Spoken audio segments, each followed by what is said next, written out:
Welcome to the Focus on Why podcast. I'm Amy Rowlandson and I ask my guests one simple question.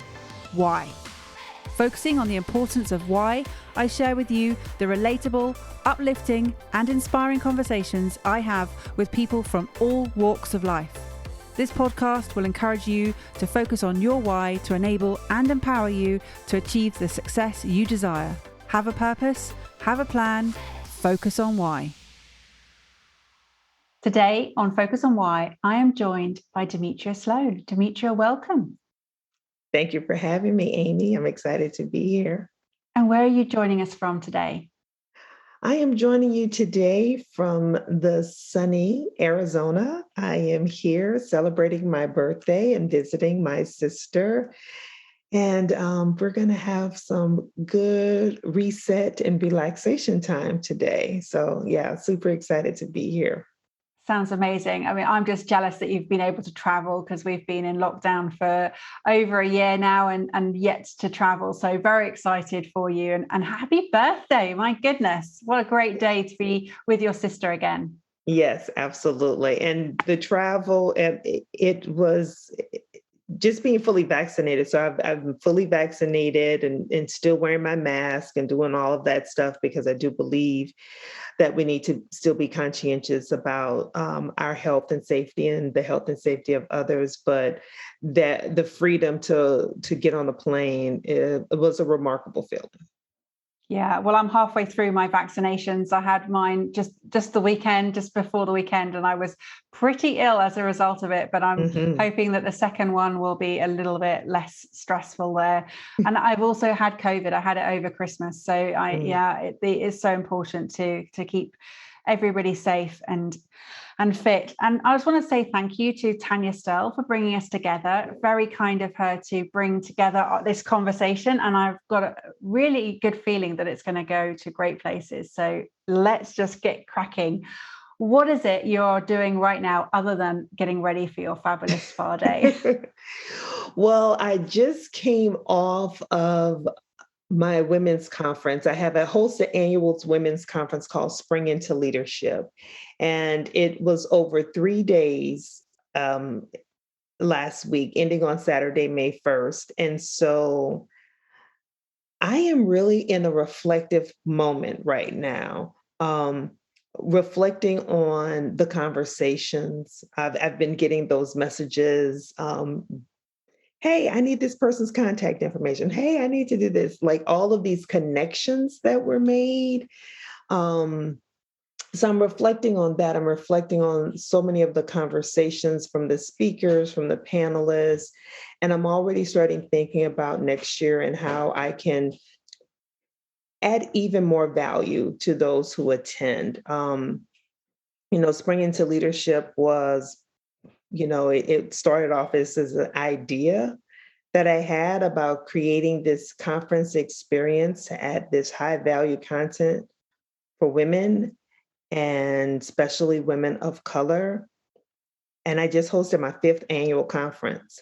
So going from an idea to 5 years consistently is like, hey, that's pretty doggone good.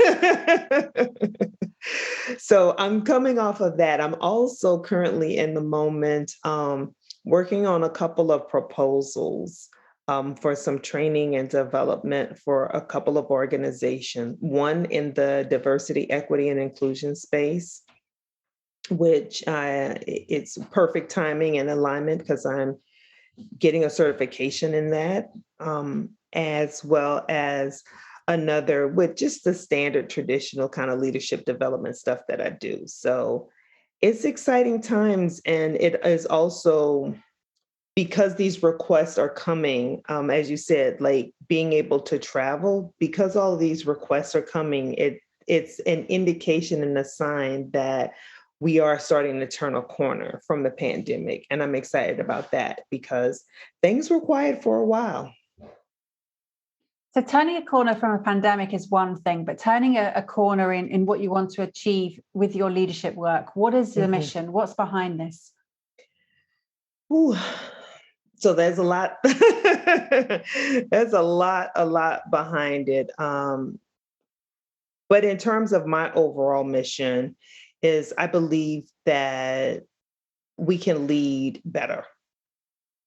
I think the traditional standard models of what leadership is, who leaders are, is all just a bunch of crock.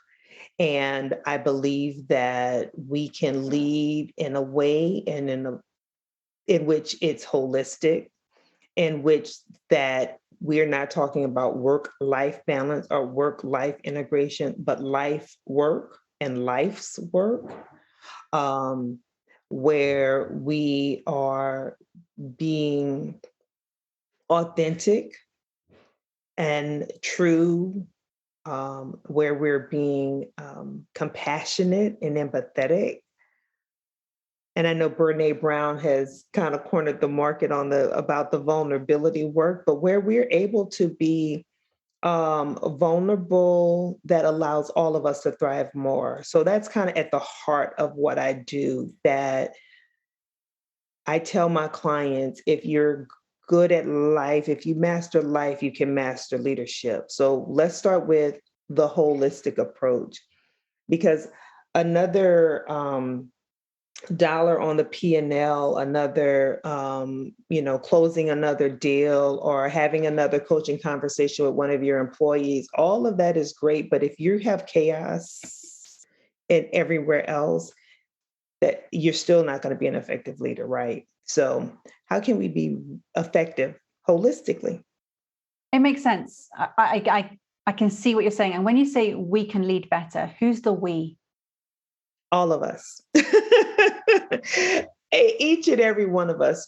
I know that we are all leaders in some sort of way, right? We all lead something. Even people who don't count themselves as leaders have leadership capability and capacity.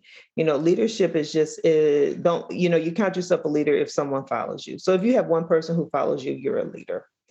So that is at home as a parent, that's in your families, that's in your churches, that's in the schools, that's as teachers, that's as politicians. Let's not even talk about politicians. Talk about, do we need to revamp on, can we lead better? So all of us can lead better because we all are leaders, and we should be really instilling early on, especially in our children, that you can too be the type of leader who is compassionate, who is empathetic, who is vulnerable, who will lay it all out on the line for yourself and for others. We can start that really, really early on. So we all, when I say we, I mean the collective humanity. So when you say it's quite a big mission, it is a big mission. It is a big mission, but I'm not the only one that's doing this work, and I recognize that. And I think there are many, many people doing this work. I think even you hosting this podcast is a part of that work, about telling the stories, sharing the space for all of us to get better and all of us to grow collectively. And it is that collective effort that's going to make the difference. It really is. And when you talked about your spring into leadership and you're reflecting on the conversations that from the panelists, from the messages you've been receiving from the speakers, again, it's listening. It's you're listening to what was said and then what can then be done. Because so often we hear lots of information, we take on board lots of knowledge, but we don't actually apply it. And it's that application that we're looking at now. Application is so critical. Oh my gosh. Like, have all the plans you want, but if you don't implement, if you don't take action, then it's just a plan. And so one of my all-time favorite quotes, because I do believe in having a vision, I do believe in mission and all that stuff.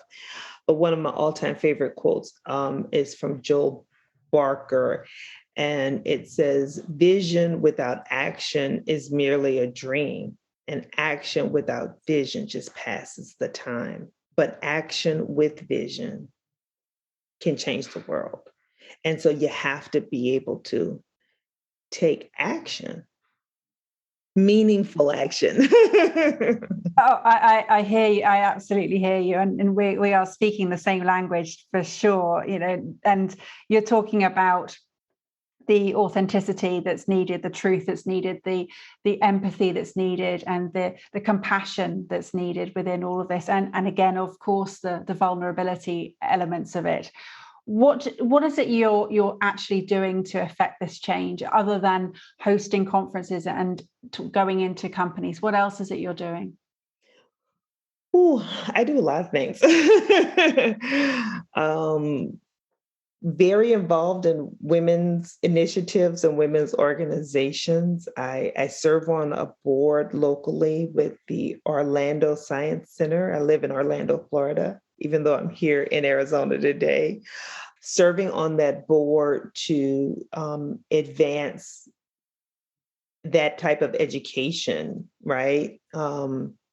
I'm a what we call silver member, but life member, 25-year plus member of Alpha Kappa Alpha Sorority Incorporated, which is also the same sorority that our current Madam Vice President also was initiated in her college days. And our mission is service to all mankind. So I'm very engaged and involved in community service and giving back. I serve as a first vice president for the National Alumni Association for my alma mater, Xavier University of Louisiana, which is a historically Black college and university here in New Orleans, Louisiana. And so I'm very engaged and involved also with alumni efforts, but really also connecting with the students. I just love connecting with those college students who are just amazing. I think our future is very, very bright, and there's so much promise and hope. But all of those things, in terms of my community involvement, in terms of my work, all of those things, I bring me my full self. And so that full self of me is always focused on how can you lead? How can you lead better? How can I support you? How can we grow? How can we really change the course and trajectory of the future? Always forward focused. And with that forward focus, is it that you are often not appreciating the moment, or are you able to do both? I that's why at the start of this, I started this conversation. I said, "Hey, taking that spa day, and what am I doing? I am reflecting, right? Because you have to reflect. You have to be able to be in the moment. You have to acknowledge the successes. You also have to acknowledge the struggles." Right. And so that acknowledgement allows us to really focus forward with much clearer eyes. They say hindsight is 2020. Hindsight doesn't have to be 2020. With the time to reflect, to think, to process, our forward looking can also be 2020. So where does the drive come from, and where does it start? Ooh, where does it start? It's so interesting because people ask me this question. It's just a lot of this is kind of how I've always been wired. Now, certainly I've had some great lessons from my parents. They're have been hardworking, diligent, wonderful. I've learned a lot through observation of my parents as a child, but I also was the kid who was rallying people on the playground. I also was the kid who, when my friend hurt herself, carried her on my back and brought her to the principal's office so she would be taken care of. I also was the person who was speaking out and very vocal in disagreement when I felt that things weren't right or that people were not being treated unfairly. It's kind of always been a part of my DNA. And I do believe that nature and nurture thing, there's some things that we are wired with, and then how our life is shaped and manifested around those things we're wired with. I think it comes out. But also the passion or the drive for me is really just wanting life to be better for as many people as possible. And better is not some prescriptive thing or not a dollar amount. What better is for that individual's choosing, right? Because I think if we're all living our own individual better, there's such a freedom that comes along with that. And there's such a really in terms of how, as a collective, if we're all living our own individual better, we can just not help but have just goodness abundantly. So collectively achieving individual goals, that's the mission.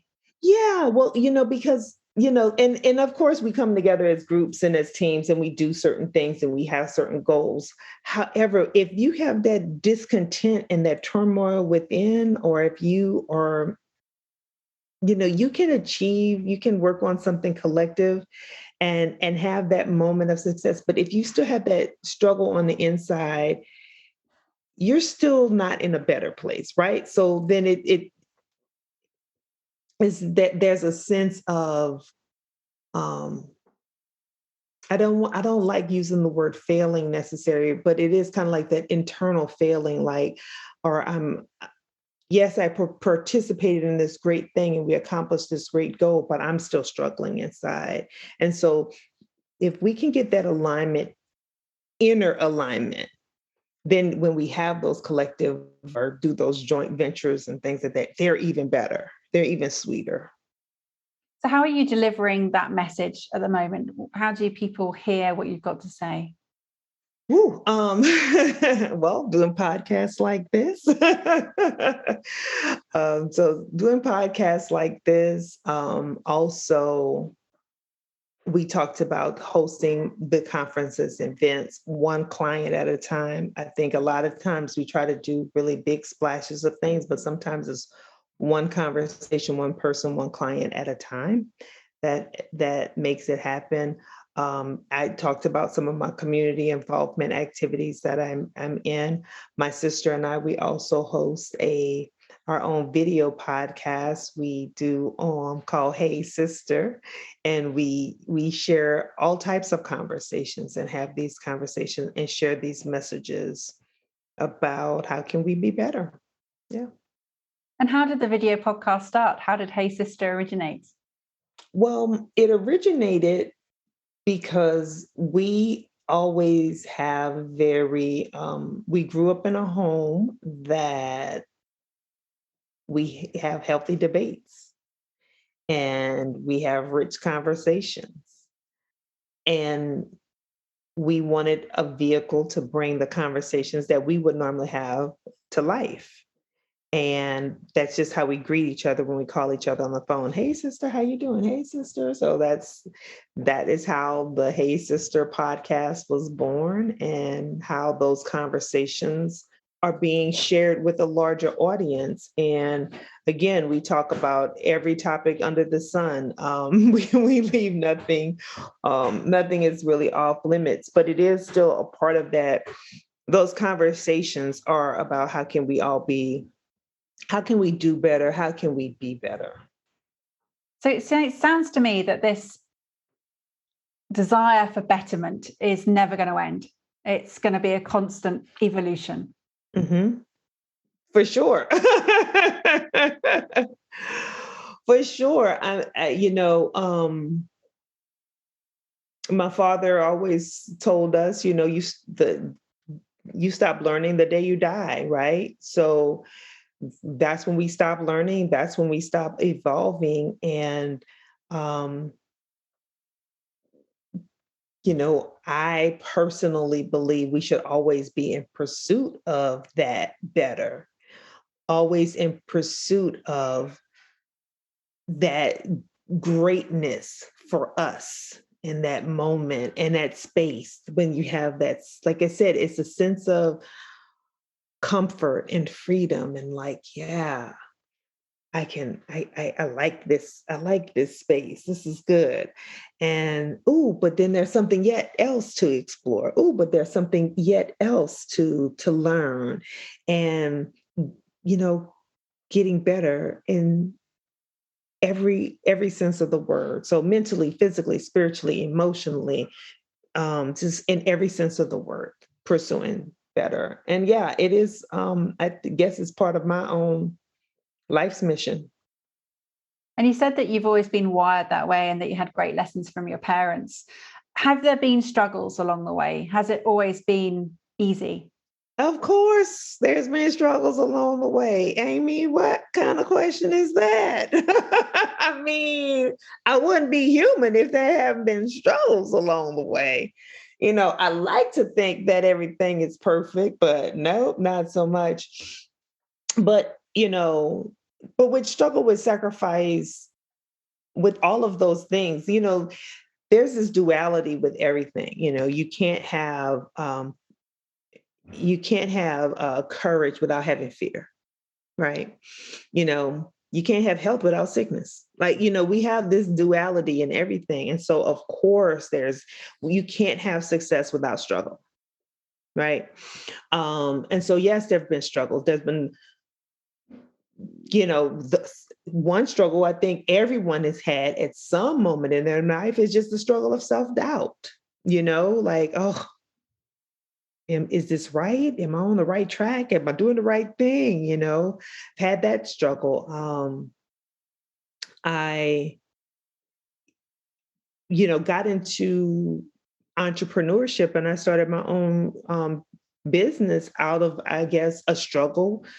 I didn't totally see it as a struggle, but it was a struggle. Or it was a loss in that, I lost my job. We had a reorganization, and it's like nice that they come up with fancy terms for it, but at the bottom line, I was fired, right? Like me and 200 of my other friends. So, um, and yes, that was a loss after spending like 12 years with an organization.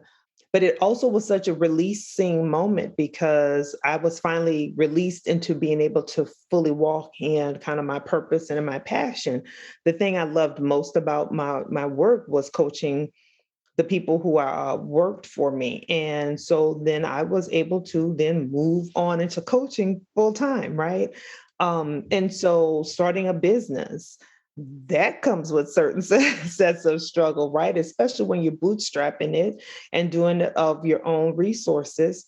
There's all the things that you know and that you don't know, and you don't know what you don't know until like you're in the middle of it and you're swimming like, okay, all right, I'm already in the deep end here. So now I got to pedal really, really hard to figure this stuff out. And so, yeah, those are all types of struggles.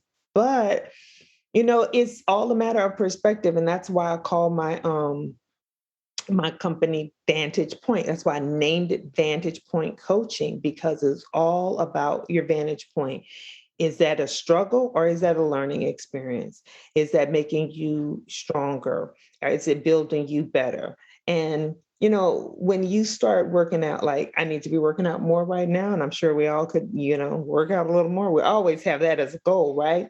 But when you start working out again after you haven't worked out for a long time, you ache, you hurt. Even those who work out all the time on a regular basis, there's those moments where you push yourself physically to limits, but you do that so you can get stronger.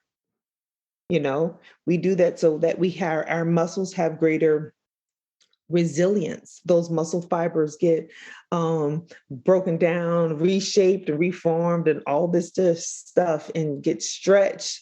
We stretch so we can have greater flexibility and we have greater resilience, right? So all of those struggles, metaphorical struggles and real struggles, they make us better. They really do. They make us stronger. And you can't grow without struggle. Well, that's a pretty good answer for what kind of question is that, Amy? I knew you'd have something wise to share there. Well, I mean, it's like, of course, I mean, I think we too have to embrace the struggle when we're in the midst of it. it can be difficult. But as I mentioned earlier, when you take the time to pause, to reflect, to think, one of my friends, he has this whole pause, breathe, and reflect movement that he's doing. When you take the time to pause, breathe, and reflect, you can find the silver lining. You can find the gold in that struggle. You can find the purpose in the pain if you take that moment. And just reminding ourselves to take that moment.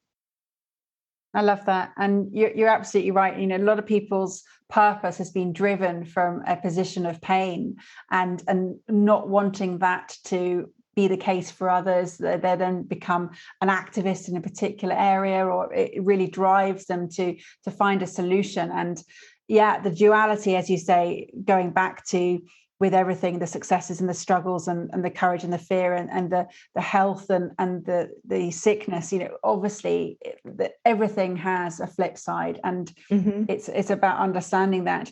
And, you know, you had a wise parents, you were ahead of the curve with your personal development at a young age, which, you know, set you in good stead. And I'm sure those moments that, as you said, we all have those moments of self-doubt, but empowering these new leaders and saying that the traditional leadership model was, I think in your words, a bunch of crock.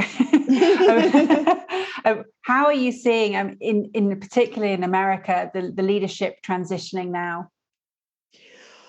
Well, you know, this past year has been a doozy here in this country.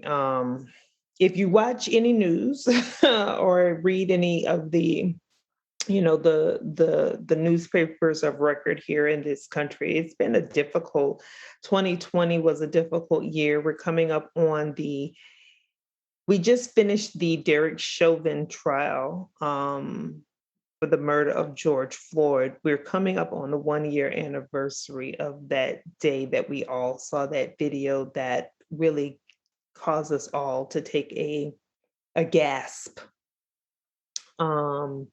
Around the world, right? Because I think you all saw it as well.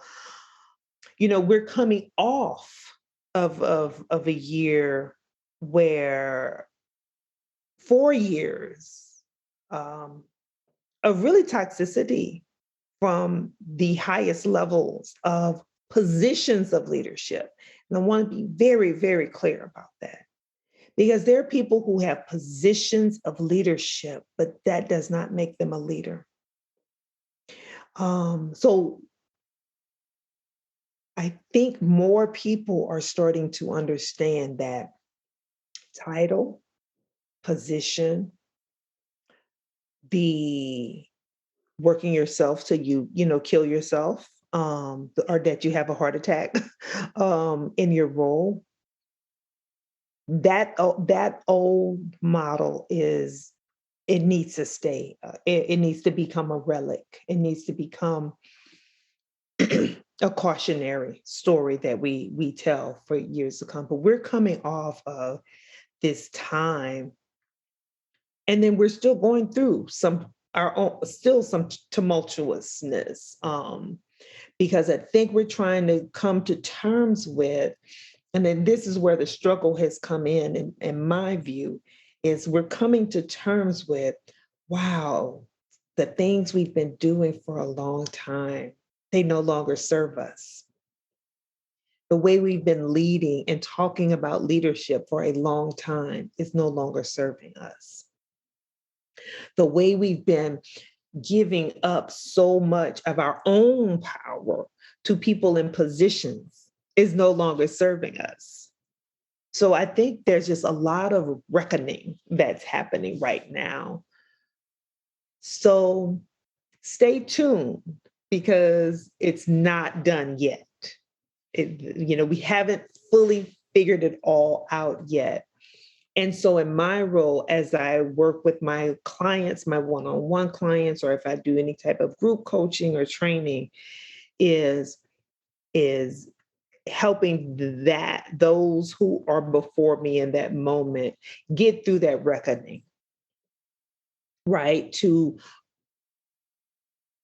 see that there is a better way to get comfortable with trying on new habits and new skills and new ideas and new ways of thinking. Encouraging them to give themselves some grace and be gentle with themselves because, hey, we're creatures of habit. So we will fall back into comforts and habits and routines, even when they're not serving us no more, right? So yes, it's my birthday.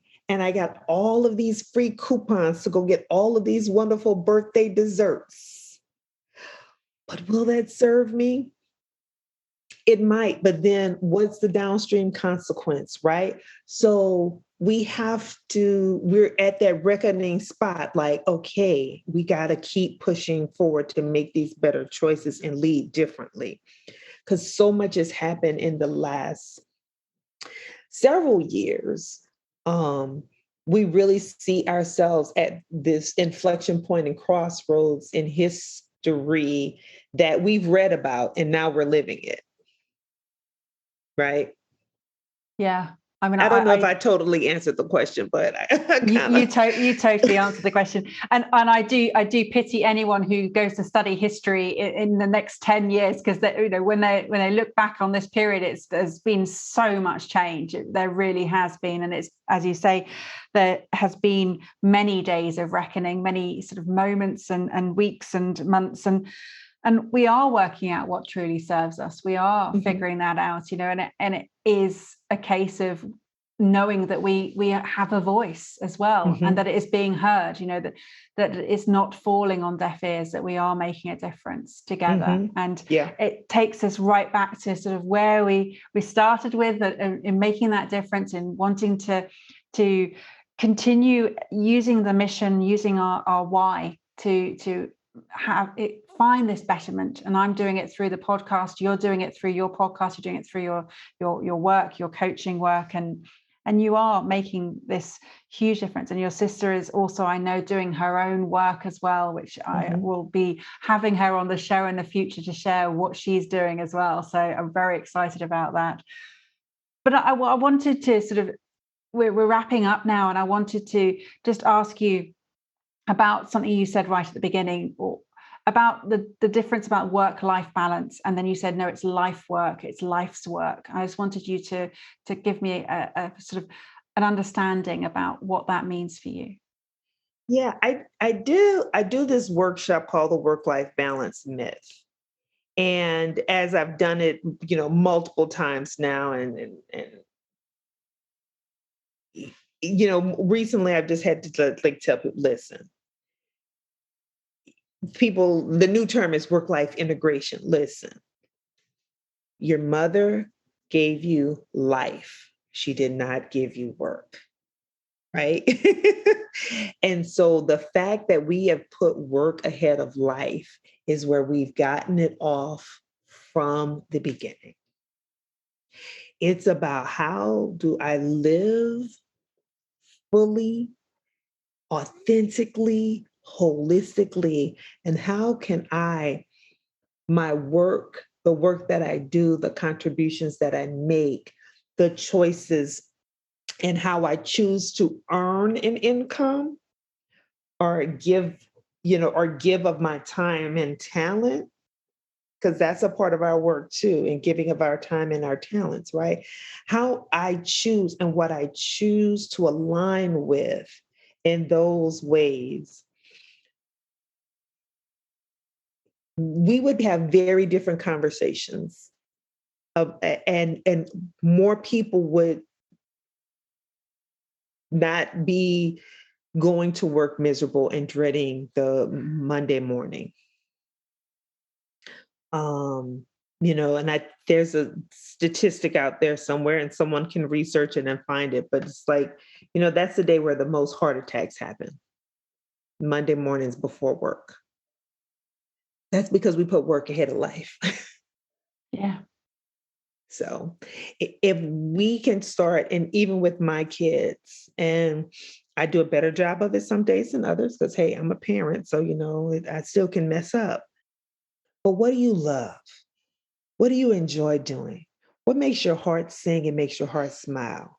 Now, if you can choose that as you decide on going to college, because we've all said you need to go to college, go to university so you can get a good what? Job. So you can go to what? Work. No, let's talk about your life and how do you want to shape your life? What do you want your life to look like? What do you want to be able to do and enjoy and experience? Now, how can we then pursue a profession, a career, and opportunities that make all of that make the life possible? Because then you won't work a day in your life. You just like enjoy what you're doing because it's fueling and it's aligned with your life's vision, your life's mission, and your why ultimately. Wow, thank you. There we go. That's a great way to frame the conversation. So thank you. How would people get in contact with you, Demetria? How would they reach out? Yes, so they can find me on all the social media platforms at Vantage Point Coach. No ing, just Vantage Point Coach. My website is also vantagepointcoach.com. You can look at springintoleadership.com to see some of my past conferences, some pictures and images, and check out what we've been doing there with that experience. But I'm on all the social media platforms. You can also search Demetria Sloan on LinkedIn and find me there. I have a Vantage Point Coach site on LinkedIn as well. So you search that, you'll find me. Well, I will be sure to put all of those links into the show notes. So thank you very much. And thank you for giving me this time on the very early hours of your birthday morning. I hope you have a fabulous day with your sister and decline all of those treats that you've got coupons for. I'll do my best on that one. I don't have too many promises there. But I do want to leave you with something. Because a good friend of mine sent me a message this morning, and it looks like a little devotional, or not a devotion, but just like an affirmation or a book that you read every morning, kind of get yourself going. And he sent me this message, and he was like, "You continue to inspire, because on this May 5th day, there's it says rise and shine, and it talks." It's about starting over. And there's a quote here. It says, "It's no disgrace to start over or to begin anew." And so wherever you find yourself, this is for the folks who are listening, wherever you find yourself, if you feel like you have lost your why, lost that flame, struggling with your purpose, maybe you've been doing something for a long time and it's no longer serving you, guess what? You can begin anew. You can continue to pursue something better. You can make that change. And so go for it. There's no shame and there's no disgrace. And there is no time frame like, oh, I can't do this because I'm 40, 50, 60, whatever. As long as you have breath, you can start anew. So keep starting anew, everybody.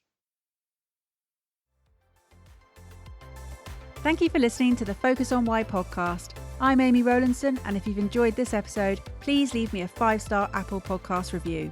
Connect with me on LinkedIn, Instagram, and Facebook, and become a member of my inspiring, uplifting, and positive Focus on Why Facebook group. I help people to focus on their why with clarity, uniting their passion with their purpose with a plan to create the life they truly desire. If you would like me to help you focus on your why, then please book a free 20-minute coaching call via calendly.com/Amy Rowlandson. And if you haven't already, please sign up for the Friday Focus weekly newsletter via my website, amyrowlandson.com. Have a purpose, have a plan, focus on why.